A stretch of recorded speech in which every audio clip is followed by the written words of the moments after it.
नमस्कार दोस्तों, स्वागत है आप सभी का आपके अपने YouTube चैनल में जिसका नाम है बोर्ड एग्ज़ाम ऑफिशियल। जैसा कि आप सभी जानते हैं कि इस YouTube चैनल में 9, 10, 11, 12 की फिजिक्स और केमिस्ट्री पर चर्चा की जाती है।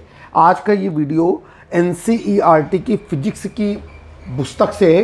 पार्ट 1 आपके सामने है। एक्सरसाइज 1 चल रही है। एक्सरसाइज का नाम है वैद्युत आवेश तथा क्षेत्र और क्वेश्चन नंबर हमारे सामने है 15। आइए समय व्यर्थ न करते हुए सीधे क्वेश्चन नंबर 15 पे चलते हैं और देखते हैं कि क्वेश्चन नंबर 15 क्या कहना चाहता है। देखिए यहाँ पर क्वेश्चन कहना चाह रहा है आपसे कि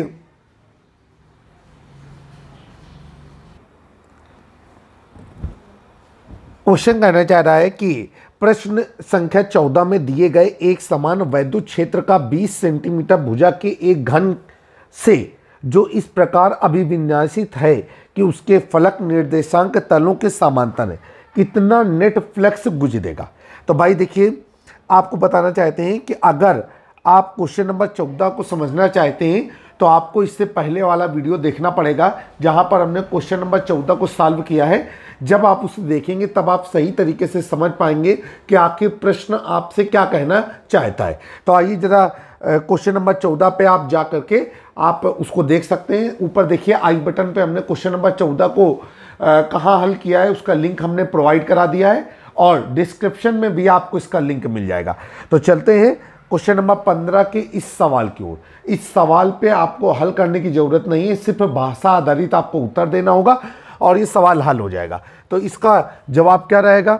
इसका जवाब ये रहेगा कि हम जब घन के बारे में चर्चा करेंगे तो हमको पता है घन के 6 फलक होते हैं और इनमें से जो 2 फलक होंगे वो YZ अक्ष के समांतर होंगे, ठीक है, और 2 फलक ZX समतल पे होंगे और 2 फलक XY समतल पे होंगे। YZ अक्ष ना बोल करके YZ समतल बोलेंगे, ठीक है। अब यहाँ पर वैद्युत क्षेत्र कितना था? तो क्वेश्चन नंबर 14 के अनुसार वैद्युत क्षेत्र था 3 × 10⁻³ I कैप न्यूटन प्रति कूलम, जो कि I कैप की वजह से बताता है कि वो X अक्ष के अनुदिश है। अतः यह ZX तथा XY समतलों के समांतर फलकों के समांतर होगा। इतना तो आप समझते ही हैं। अगर आपने थ्योरी को बेहतर तरीके से समझा है तो आप इतना समझ पाएंगे। अब इसके बाद क्या कहा जा रहा है? आपसे कह रहे हैं कि अतः इन फलकों से गुजरने वाले 4 फलकों से गुजरने वाला फ्लक्स क्या होगा? 0 होगा और वैद्युत क्षेत्र एक समान है। अतः YZ समतल के समांतर फलकों में से जितना फ्लक्स एक फलक से अंदर प्रविष्ट होगा उतना ही फ्लक्स दूसरे फलक से बाहर आ जाएगा। अतः घन से गुजरने वाला जो नेट फ्लक्स है वो 0 हो जाएगा। तो अगर आप क्वेश्चन नंबर 15 को समझना चाहते हैं तो क्वेश्चन नंबर 14 आप अनिवार्य रूप से देखें। एक बार मैं आपको और बता देना चाहता हूं कि ये मैं जो NCERT की फिजिक्स की पुस्तक पढ़ा रहा हूं ये अपडेटेड वर्जन है, बिल्कुल लेटेस्ट वर्जन है 2024-2025 के लिए। तो इनमें सवाल कुछ कम या ज़्यादा हो सकते हैं, तो उसको आप माइंड मत करिएगा, क्योंकि हम अभी नया चैनल बनाए हैं और इस नए चैनल के अनुसार हम नई पुस्तक पे काम कर रहे हैं ताकि बेहतर से बेहतर जानकारियां बच्चों तक उपलब्ध कराई जा सके। तो जो हमने इसका भाषा आधारित एक्सप्लेनेशन आपके सामने प्रस्तुत किया वही एक्सप्लेनेशन हम यहाँ पर लिख करके बता रहे हैं ताकि आप उसको अच्छी तरीके से समझ सकें। आपको उत्तर समझा दिया है। अब हम इस उत्तर को लिखने भी जा रहे हैं। तो किस तरीके से लिखेंगे? हम यहाँ पर टाइप उत्तर आपके सामने प्रस्तुत कर रहे हैं और जो बात अभी हमने आपको समझाई थी वो बात हमने यहाँ पर टाइप करके लिख दी है, ठीक है। आशा करते हैं कि आपने थ्योरी अच्छी तरीके से पढ़ी होगी और आप इस सवाल को अच्छी तरीके से हैंडल कर पाएंगे। अब है क्वेश्चन नंबर 16 आपकी स्क्रीन पर। आइए देखते हैं क्वेश्चन नंबर 16 क्या कहना चाहता है।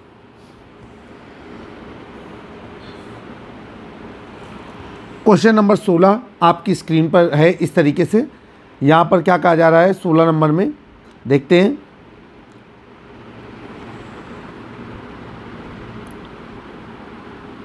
प्रश्न कह रहा है कि किसी काले बॉक्स के पृष्ठ पर विद्युत क्षेत्र की सावधानीपूर्वक ली गई यह माप यह संकेत देती है कि बॉक्स के पृष्ठ से गुजरने वाला net flux 8 × 10⁻³ newton metre square प्रति कूलम है। नंबर ए, बॉक्स के भीतर नेट आवेश कितना है, और नंबर बी, यदि बॉक्स के पृष्ठ से नेट बहिमुखी फ्लक्स शून्य हो तो आप यह निष्कर्ष निकालेंगे कि बॉक्स के भीतर कोई आवेश है या नहीं, क्यों अथवा क्यों नहीं। आइए चलते हैं, ये है हमारा क्वेश्चन नंबर 16 जो आपकी स्क्रीन पर आपके सामने है। इसे हल करने की कोशिश करेंगे। देखिए सबसे पहले क्या करेंगे जरा समझते हैं। आपको दिया गया है नेट फ्लक्स, सबसे पहले हम ए का उत्तर निकालेंगे, तो यहाँ पर हम नोट डाउन करेंगे। हमको दिया गया है नेट फ्लक्स और इसे हम लोग प्रदर्शित करेंगे फाई से। ये है हमारा 8.0 गुणे 10⁻³ न्यूटन मीटर स्क्वायर प्रति कूलम। आगे चलेंगे, हमारा जो एप्सिलॉन नॉट है उसकी वैल्यू हमें मालूम है कितनी रहती है, तो ये हो जाएगा आपका एप्सिलॉन नॉट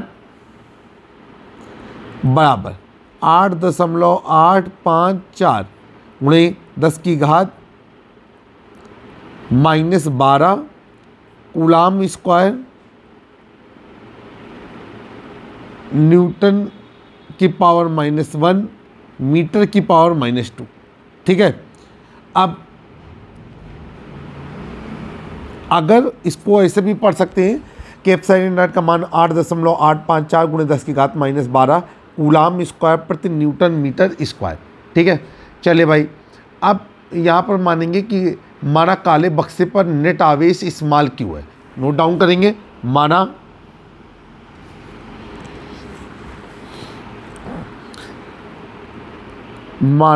काले बक्से पे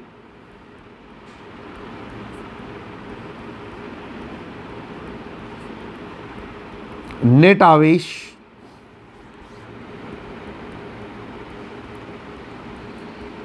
स्मॉल क्यू है। ठीक है, अब नीचे लिखेंगे इसलिए नेट फ्लक्स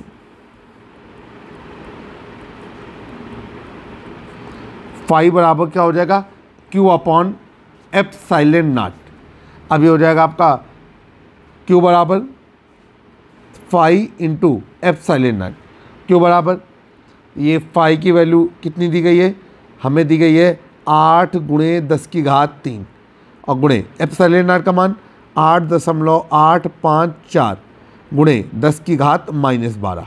अब ये हो गया क्यू बराबर। अब इन दोनों को गुणा किया जाएगा तो ये कितना आएगा, सबसे पहले ये हो जाएगा आपका 8 का गुणा जब 8.854 में करेंगे तो ये आएगा, रफ कॉपी में हम गुणा कर रहे हैं 70.832 गुणे 10⁻⁻9 और जब हम इसको एडजस्ट करेंगे तो ये आपका आ जाएगा 0.071 गुणे 10⁻⁻6। हम वो वाला उत्तर लिख रहे हैं जो आपकी किताब के अनुसार है। अब इसके बाद हम लोग आगे चलेंगे, यहाँ पर हो गया आपका, यहाँ पर लिखेंगे चूँकि 1 माइक्रो कूलम बराबर 1 गुणे 10⁻⁻6 कूलम, तो ये हो जाएगा आपका Q बराबर 0.071।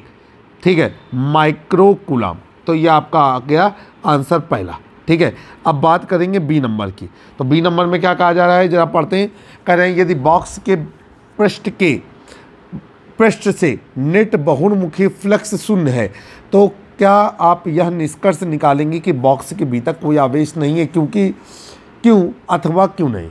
अब यहाँ पर हम क्या कह सकते हैं कि अगर बॉक्स के पृष्ठ से नेट बहिमुखी वैद्युत फ्लक्स शून्य है तो इससे यह निष्कर्ष नहीं निकलता है कि बॉक्स के अंदर कोई आवेश नहीं है, क्योंकि ये भी हो सकता है कि बॉक्स के अंदर समान मात्रा में धनावेश तथा ऋणावेश दोनों उपस्थित हो जो एक दूसरे के प्रभाव को कम कर रहे हो, निरस्त कर रहे हो, शून्य कर रहे हो।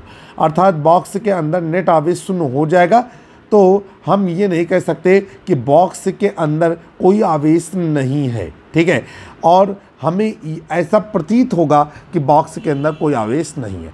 आइए इसी उत्तर को हम टाइप रूप में आपके सामने प्रस्तुत कर दे रहे हैं ताकि आपको अगर ज़रूरत हो तो आप इसे नोट डाउन कर सकें।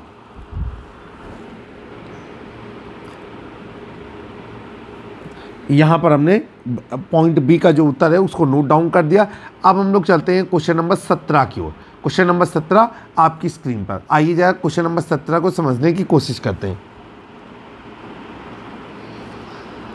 Question number 17।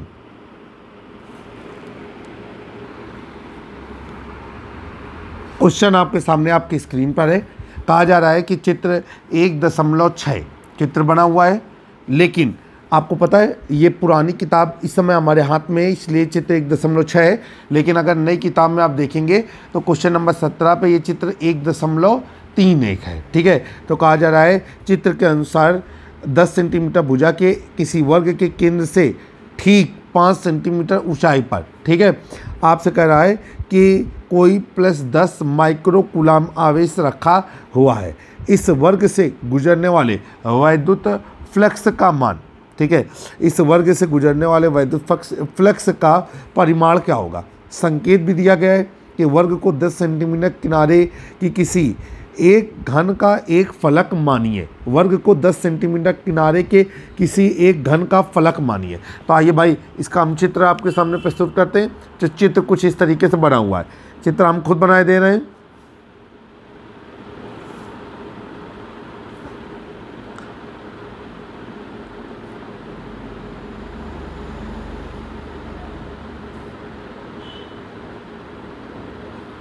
भुजाएं दी गई हैं हमारी 10 सेंटीमीटर और 10 सेंटीमीटर है ये वर्ग, लेकिन इसे घन के फलक के रूप में दर्शाया गया है। और ये केंद्र से कितने सेंटीमीटर की ऊंचाई पर, 5 सेंटीमीटर की ऊंचाई पर कोई एक बिंदु है, वहाँ पर 10 माइक्रो कूलाम का आवेश रखा गया है। ठीक है, अब इसके बाद अगर देखा जाए तो ये पूरा एरिया ब्लैकिश है। तो अगर हम ऐसे कुछ कर दें इस तरीके से तो ये अतिरिक्त नहीं होगा। ये मैंने कुछ ब्लैकिश एरिया कर दिया। आई होप कि आपको समझ में आ रहा होगा और आपके सामने ये NCERT की बुक भी होगी। अच्छा, आपको ये बताना चाहते हैं कि हम इस समय NCERT की जो फिजिक्स है कक्षा 12 के लिए उसके न्यूमेरिकल को सॉल्व कर रहे हैं। और फिजिक्स और केमिस्ट्री के न्यूमेरिकल के लिए आप हमारे यूट्यूब चैनल को सब्सक्राइब कर सकते हैं, बेल आइकन दबाना ना भूलें। चलिए भाई आगे चलते हैं। अब हमें क्या करना है, यहाँ पर हमको शुरू करना है कि यहाँ पर नोट डाउन करेंगे और यहीं से जो आपको ब्रैकेट पे संकेत दिया गया है वहीं से लिखेंगे कि चित्र से स्पष्ट है कि दिया गया वर्ग, और वर्ग का अगर हम नाम सोच रहे हैं ABCD, तो ये 10 सेंटीमीटर भुजा वाले घन का एक पृष्ठ है। यह आपको संकेत के रूप में उन्होंने बता रखा है। तो यहाँ पर लिखेंगे ABCD। तो यहाँ पर नोट डाउन कर दिया उस बात को कि चित्र से स्पष्ट है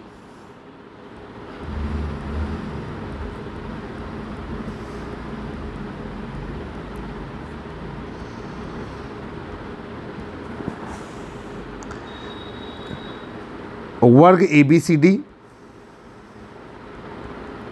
कामा लगा देंगे। 10 सेंटीमीटर भुजा वाले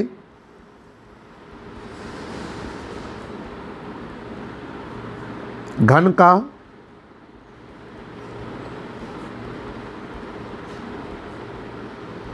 एक फलक है। हो गया। अब यहाँ पर लिखेंगे इस घन के केंद्र पर आवेश रखा हुआ है 10 माइक्रो कूलम। तो यहाँ पर नीचे रख दिया हमने कि घन के केंद्र पर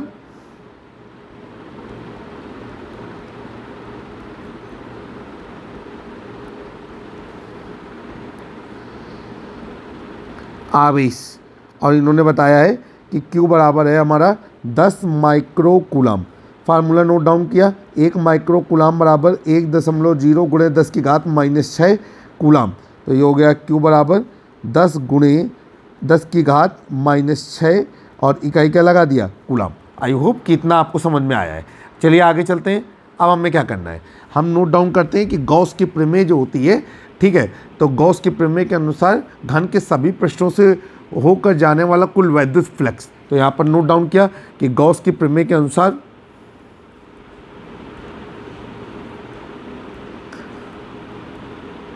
गॉस की प्रमेय से घन के सभी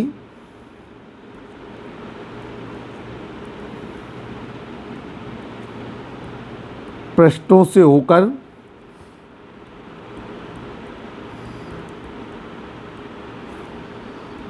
जाने वाला कुल वैद्युत फ्लक्स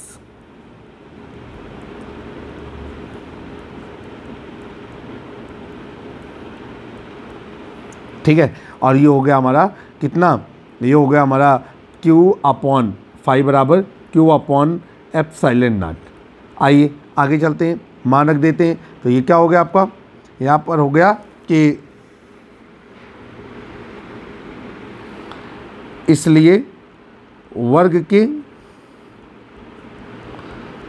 एक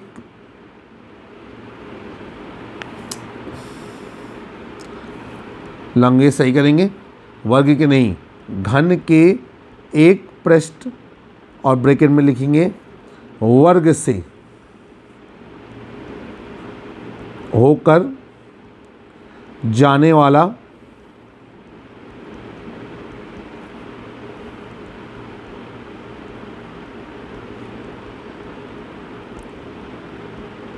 वैद्युत फ्लक्स। और ये हमारा हो गया आपका कितना, पहले था Q/ε0, अभी हो गया 1/6 इंटू Q/ε0, नीचे हो गया आपका 1/6 इंटू Q का मान कितना है, Q का मान है हमारे पास 10 गुणे 10 की घात -6, तो ये हो गया आपका 10 गुणे 10 की घात -6। और ε0 का मान आप सभी लोगों को याद होना चाहिए, यूनिवर्सल मान होता है। ये हो गया आपका 8.85 गुणे 10 की घात -12। और इकाई क्या रहती है, इकाई इसकी रहती है कूलाम स्क्वायर प्रति न्यूटन मीटर स्क्वायर। ठीक है, अब आगे चलेंगे, जब हम इसको भाग देंगे, सॉल्व करेंगे तो हमारा कितना आएगा देखते हैं ज़रा। ये हो जाएगा आपका 2 3 6 और 2 5 10, ये हो गया आपका। अब ये हो गया आपका 5 गुणे 10 की घात -6 प्लस 12 और बटे नीचे कितना हो गया आपका, ये हो गया 5 3 15 की 5, हाथ से लगा 1, 8 3 24, 24 और 1 25 की 5, हाथ से लगा 2 और 8 3 24, 24 2 26। फिर से देखते हैं, ये हो जाएगा 5 3 15 की 5, हाथ से लगा 1, 8 3 24, 1 25 की 5, हाथ से लगा 2, 8 3 24, 24 और 2 26 और 2 अंकों में दशमलव लग गया। आइए अब हम इसको काटते पीटते हैं तो आपका आ जाएगा कितना, ये आ गया आपका 1.88 गुणे 10 की घात 5 और आप इकाई लगाएंगे Newton metre square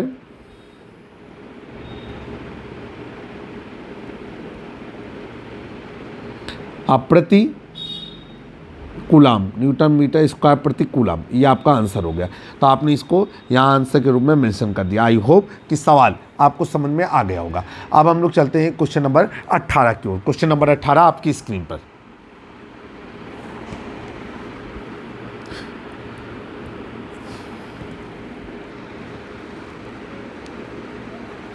question number 18 क्या कह रहा है, कह रहे हैं कि 2.0 माइक्रो कूलाम का कोई बिंदु आवेश किसी किनारे पर 9 सेंटीमीटर किनारे वाली किसी घनीय गौसीय पृष्ठ के केंद्र पर स्थित है। पृष्ठ से गुजरने वाला नेट वैद्युत फ्लक्स क्या होगा। बहुत ही आसान है, अभी आपको पता है गॉस की प्रमेय होती है क्या, फाई ई बराबर Q/ε0, बस उसी का हमको इस्तेमाल करना है। तो यहाँ पर लिखेंगे, हम लोग नोट डाउन करेंगे सबसे पहले कि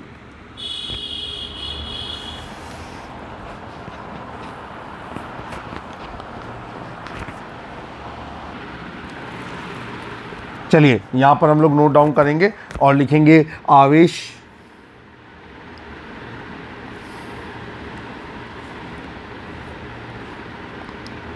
Q बराबर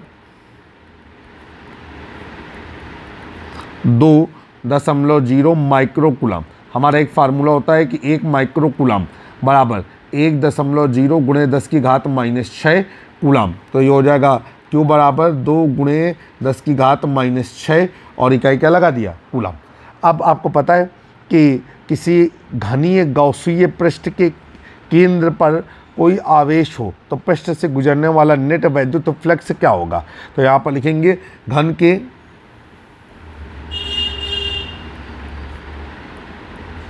सभी पृष्ठों से गुजरने वाला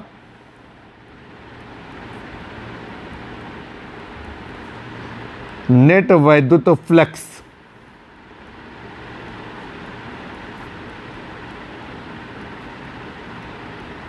ठीक।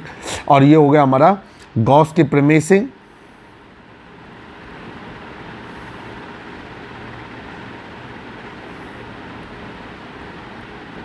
ये हो गया हमारा फाई ई बराबर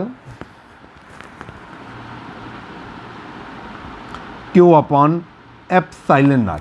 आप सभी लोग एप्सिलॉन नॉट का मान रखेंगे, तो आप सभी लोग एप्सिलॉन नॉट का मान जानते ही हैं कितना होता है। तो ये हो गया आपका फाई ई बराबर क्यू का मान है हमारा 2 × 10⁻⁻⁶, और एप्सिलॉन नॉट का मान है 8.85। ठीक है, दशमलव के बाद 2 अंकों तक हमने मान का प्रयोग किया है 10⁻12। ठीक है, और इकाई क्या लगेगी, इकाई हो जाती है इसकी कूलाम स्क्वायर प्रति न्यूटन मीटर स्क्वायर। अब हम लोग इसको सॉल्व करते हैं तो देखते हैं कि कितना आता है। यहाँ पर हमने फाई ई बराबर हमें 2 में 8.85 का भाग दिया, तो ये आपका आ रहा है कितना,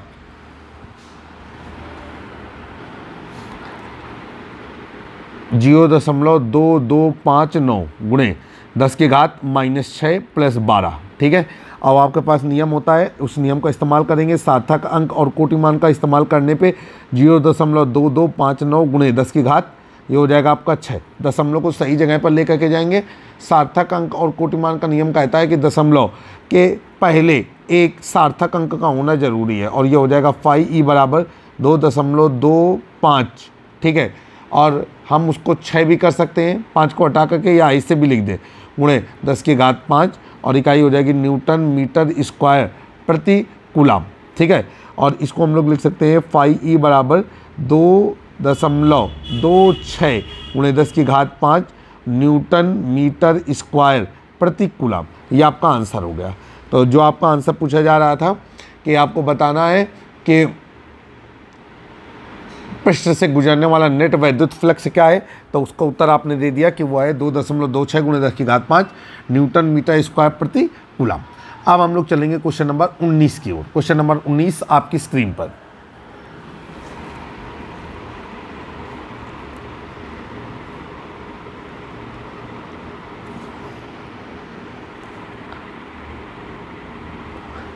यह आ गया क्वेश्चन नंबर 19 आपके सामने। कहा जा रहा है किसी बिंदु आवेश के कारण उस बिंदु को केंद्र मानकर खींचे गए 10 सेंटीमीटर त्रिज्या के गोलीय पृष्ठ पर वैद्युत फ्लक्स 1.0 गुणे 10⁻³ न्यूटन मीटर स्क्वायर प्रति कूलाम है। कहा जा रहा है आगे आपसे कि आपको ये बताना है कि नंबर 1, यदि गौसीय पृष्ठ की त्रिज्या दोगुनी कर दी जाए तो पृष्ठ से कितना फ्लक्स गुजरेगा। आगे चलेंगे नंबर बी, बिंदु आवेश का मान क्या है। आइए नंबर ए को सॉल्व करेंगे। सबसे पहले हमको मालूम है कि गॉस की प्रमेय से, यहाँ पर नोट डाउन करेंगे और लिखेंगे गॉस की प्रमेय से।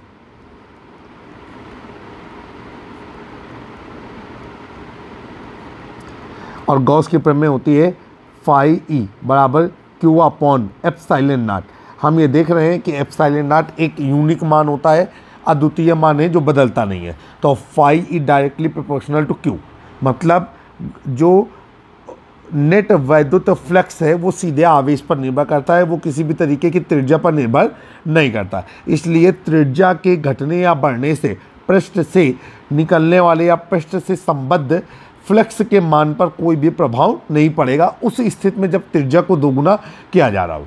अब इसी बात को हम वैज्ञानिक भाषा के रूप में किस तरीके से रिप्रेजेंट करेंगे उसको हम यहाँ पर लिख करके बताते हैं। उस आंसर को हमने यहाँ पर लिख करके बताया कि बिंदु आवेश के चारों ओर खींचे गए गोलीय गौसीय पृष्ठ से गुजरने वाला वैद्युत फ्लक्स किसी भी तरीके से उसकी त्रिज्या पर निर्भर नहीं करता, जैसा कि हमने ऊपर सूत्र की सहायता से स्पष्ट किया है। अतः त्रिज्या दोगुनी करने पर भी उससे गुजरने वाले वैद्युत फ्लक्स के मान में कोई परिवर्तन नहीं रहेगा और वैद्युत फ्लक्स पुरानी ही स्थिति की तरह बना रहेगा। अब हम लोग इसके बी पॉइंट को हल करेंगे। कह रहे हैं बिंदु आवेश का मान कितना होगा। चलिए भाई बिंदु आवेश के मान को कैलकुलेट करते हैं। तो यहाँ पर हम लोग जो है पॉइंट बी को कैलकुलेट करते हैं। यहाँ पर नोट डाउन किया पॉइंट बी, और सबसे पहले हमने लिखा यहाँ पर, चूँकि हमारा एक नियम होता है गॉस की प्रमेय फाई ई बराबर क्यू अपॉन एप्सिलॉन नॉट, और ये हो गया आपका, ये फार्मूला होता है। हमको दिया क्या गया है, हमको दिया गया है फाई ई, तो नीचे नोट डाउन करेंगे फाई ई बराबर कितना है 1.0 गुणे 10⁸, और ये हो जाएगा न्यूटन मीटर स्क्वायर प्रति कूलाम। ये है फ्लक्स। ठीक, एप्सिलॉन नॉट का मान जो है वो यूनिवर्सल रहता है, वो रहता है हमारा 8.85 गुणे 10⁻12, और ये हो जाएगा आपका कूलाम स्क्वायर प्रति न्यूटन मीटर स्क्वायर। ठीक है, अब हम लोग आगे चलेंगे, मान रख देंगे यहाँ पर, इसलिए क्या हो जाएगा हमारा, ये हो जाएगा फार्मूला Q बराबर 5E इंटू एप्सिलॉन नॉट। तो यह हो जाएगा Q बराबर 5 का मान 1.0 गुणे 10 की घात 8 गुणे 8.85 गुणे 10 की घात -12। आगे चलेंगे, Q बराबर गुणा करेंगे 8.85 गुणे 10 की घात 8 -12। फार्मूला होता है आपका a की पावर m गुणे a की power n is equal to a की पावर m प्लस n। और ये हो जाएगा Q बराबर 8.85 गुणे 10 की घात, नीचे क्या हो जाएगा आपका,